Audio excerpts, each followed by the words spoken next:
Welcome to American English Education. Nightingale. The Emperor of China had the most beautiful palace.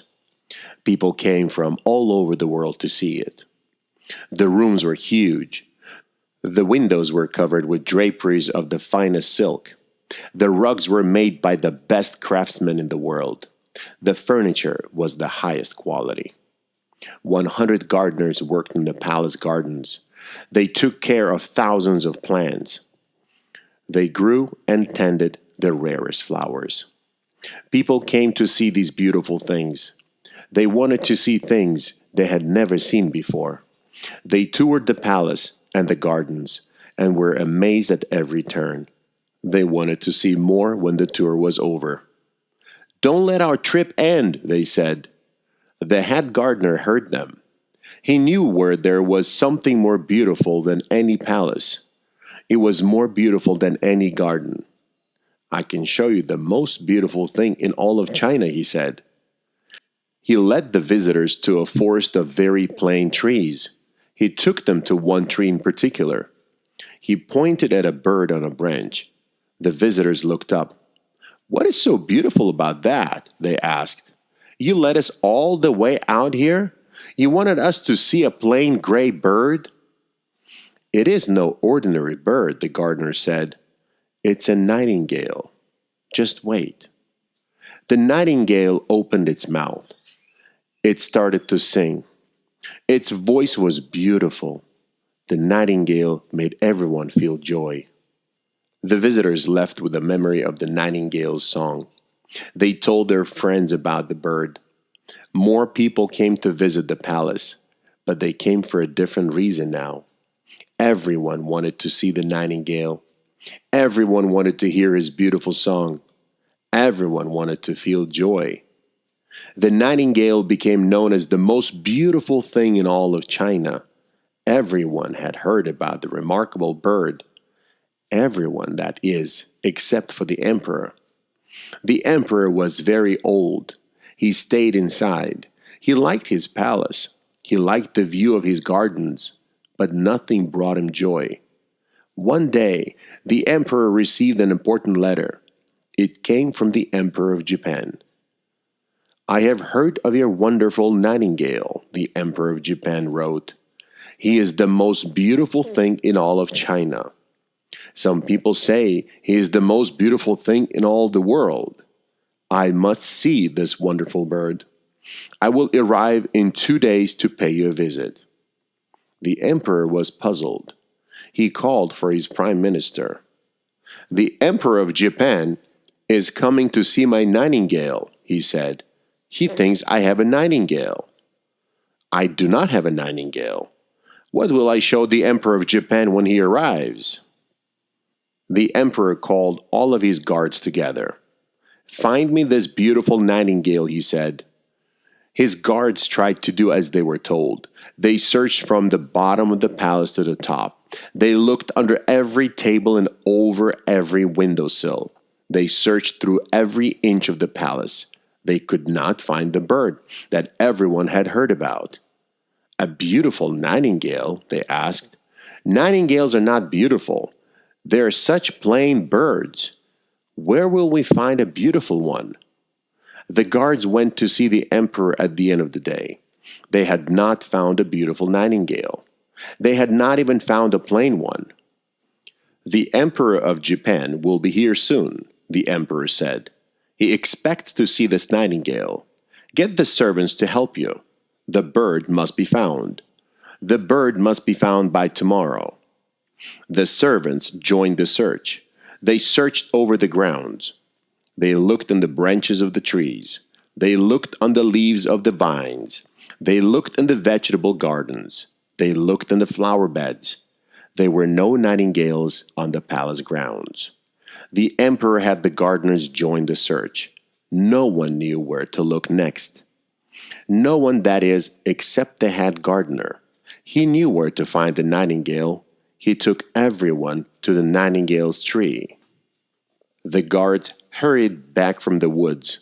They took the bird to the emperor's throne room.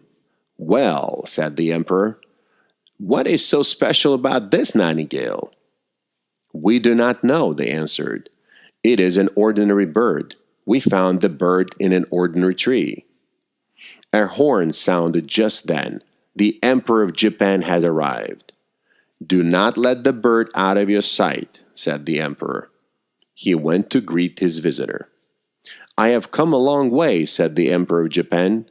"I cannot wait to see the wonderful Nightingale."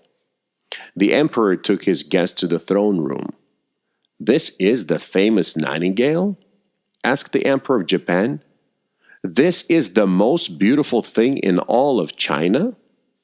The bird looks rather plain to me." The Emperor of Japan looked disappointed. The Emperor of China was not enjoying his visitor. There was silence in the throne room. The nightingale opened its mouth. He sang the most beautiful song anyone had ever heard. The Emperor of Japan closed his eyes to listen. He smiled and sighed. The Emperor of China closed his eyes to listen too. He felt something he had not felt in a long time. He felt joy. The Emperor of Japan stayed for several days. He listened to the nightingale for hours. The Emperor of China listened with him. They never grew tired of the nightingale's song. After several days, the Emperor of Japan had to leave China. "Thank you for letting me hear this magnificent bird," he said. "I must find a way to thank you." The nightingale's song filled the palace. It always brought the old emperor great joy. It also brought visitors from all over the world. No one wanted to see the emperor's palace or his gardens. They cared only for the nightingale. "The nightingale sounds so lovely," the visitors said. "It's a pity he looks so plain." Those words upset the emperor. The nightingale's song brought him joy. He was happier than he had ever been before. "I will not allow any unkind words about the nightingale," he said. He ordered a golden perch for the nightingale to sit on. He ordered jewels and ribbons for the nightingale to wear. Now he will have a fine place to sit. He will look wonderful. But it is his beautiful song that counts, he said. "The bird looks almost as beautiful as he sounds," the visitors said. The nightingale sat on his golden perch every day. He wore his jewels. He wore his ribbons. He sang his song. He gave many people great joy. He was nice to watch and to listen to. But the emperor thought the nightingale looked unhappy. "Are you tired from singing?" the emperor asked. The nightingale continued to sing. "You must not sing if you're tired," the emperor said. "I want you to be happy." The nightingale continued to sing. "You are a dear friend," the emperor said. The emperor kept the nightingale in his private chambers at night. There were no golden perches to sit on. There were no jewels and ribbons to be worn. The nightingale could just be himself. The nightingale perched on the emperor's bedpost. He sang his songs only for the emperor. "You are the most beautiful thing in all of China," the emperor said. "Gold and jewels and ribbons make you look nice. They do not make you beautiful. You are most beautiful when you are yourself. You are yourself when you are singing." The nightingale sang a special song for the emperor. The emperor felt pure joy. He drifted off to sleep. A package arrived for the emperor. It was a present. It was from the Emperor of Japan. There was a card on the package. "I hope you enjoy this gift," it read. "It is a small token of my gratitude. You gave me a wonderful gift. The nightingale gave me great joy." The Emperor of China opened the present. It was a small toy bird. It was brightly painted. It was covered with emeralds, sapphires, diamonds, and rubies. There was a silver key on its back. The emperor turned the key. A song began to play. It did not sound as lovely as the real nightingale, but it would make the visitors very happy. It was very beautiful to look at. The emperor ordered a second golden perch. He placed the toy bird upon it. He turned the key. "Now you will have some rest," the emperor said to the nightingale. The visitors were thrilled. "Finally," they said, "a nightingale that looks as lovely as it sounds." The toy did not sound as beautiful as the nightingale. No one seemed to care. They asked for the toy to be wound over and over again. The nightingale no longer sang. He flew home to the forest. No one even noticed that the nightingale was gone. No one. That is, except for the emperor. He missed his dear friend. The emperor longed to hear the nightingale's beautiful song. "I know my little friend likes the forest," he said. "It is for the best. I just hope he's happy." The emperor's visitors were happy. They loved the toy bird's song. They especially loved the way it looked. "Wind it again," they said. The emperor's servants wound the toy bird over and over again. It played all day. It played every day. It even played at night.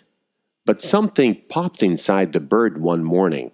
There was a loud twang. The toy bird stopped playing. The emperor shook the bird. The prime minister wiggled the key on its back. Everyone waited, but the toy bird would not play. It was broken. The emperor's watchmaker was summoned to the palace. He took the toy bird apart. He found out what was wrong. "A spring has sprung," said the watchmaker. "This toy is broken." "Can you fix it?" asked the emperor. "Of course," said the watchmaker. "Will it take long?" the prime minister asked. "The visitors love it." "Not long," said the watchmaker. "But the special care must be taken. It should be wound only on special occasions." The palace became an unhappy place after that. There was no joy. No one came to visit anyone. The emperor was sad and lonely. He missed his friend, the nightingale. He missed his beautiful song. He missed his company. The emperor grew sick and weak. He stayed in bed. The guards could not cheer him up. The servants could not cheer him up.